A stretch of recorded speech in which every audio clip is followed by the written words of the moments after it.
DC here. Hi, guys and gals. Well, I hope you're all well today. It is Wednesday. And, Mrs. DC is downstairs. She's watching the football match. Soccer for you. In North America, it's France against Morocco. And so it's a big thing because Morocco, Northern Africa, so the first country from the African continent to be in this, to semifinals or whatever, and so on and so on. So she's down there watching it. I just listen. If she screams, I'll know that something's going on. Yeah.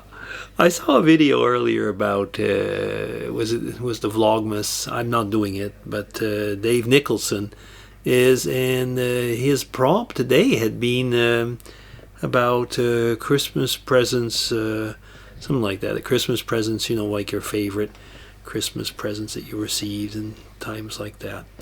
Things like that. And I was just thinking at one point about, I'm realizing now I thought it was a Christmas present, but I'm not so certain anymore. It was a tape recorder. It might have been a birthday present, actually. But my dad also at one point in our life had bought quite early, we were pretty young. He'd bought a tape recorder with, tapes, so I'm not talking about a cassette tape recorder, but an actual tape recorder like in the old days when you see really old movies. And it was a so-called portable one. And I can't remember exactly if he had bought it to take notes or something, and I don't quite remember why. And he was pretty open because he let us kids use it. And we had, I'm talking about, childhood memories here, really. For a reason or another, I think my parents were going to a wedding, some other town or part of the province in Quebec, which was, probably quite a few hours away, so several hours away, if not part of a day. And they were going to sleep overnight there. So we were at our grandparents'. Now, I kind of think, like in today's day and world, things, we always try to have, I was going to say comfort. We have bought extra mattresses here and so on, and for when the family's over.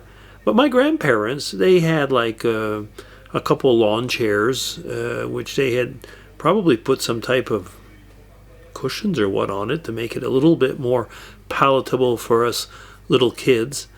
And that is what we slept on. I do remember it being very uncomfortable.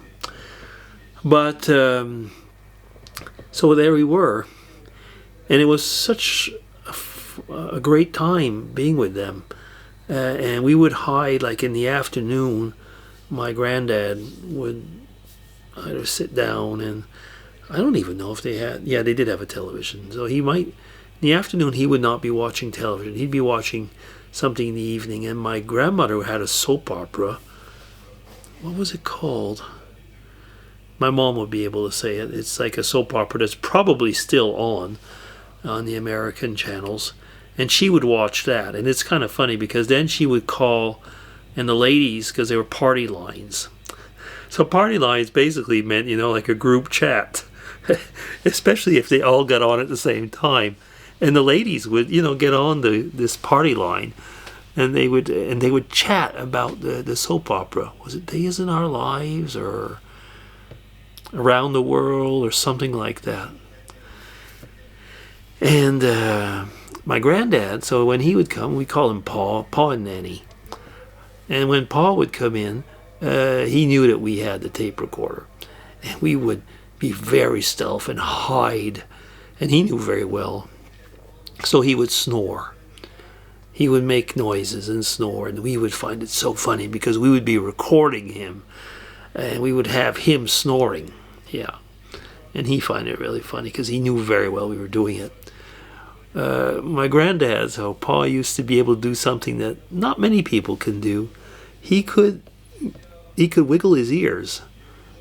Somehow he had access to the muscles here, and he could actually wiggle his ears, and that was really something that we found absolutely unbelievable. Hey, this old guy could wiggle his ears.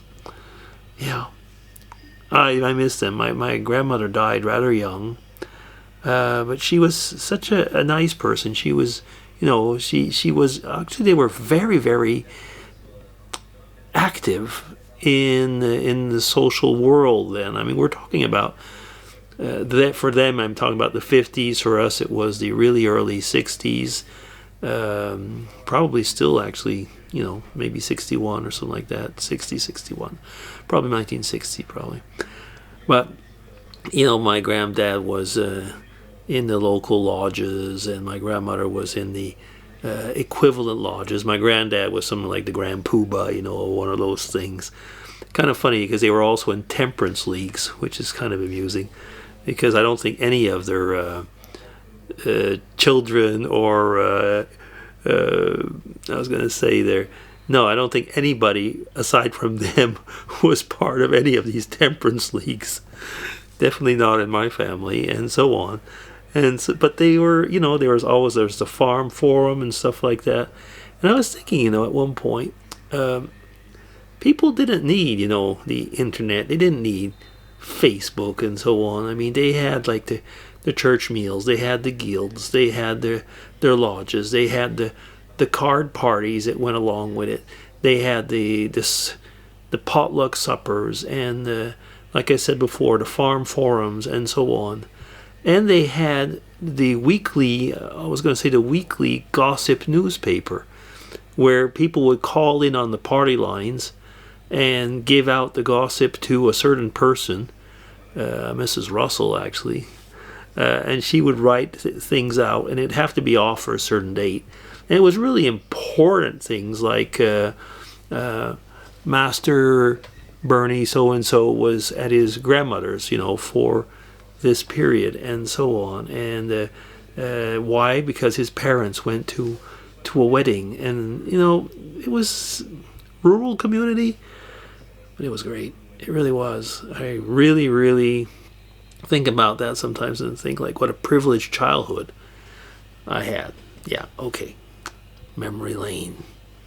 DC signing off. Take care, everybody. Bye-bye.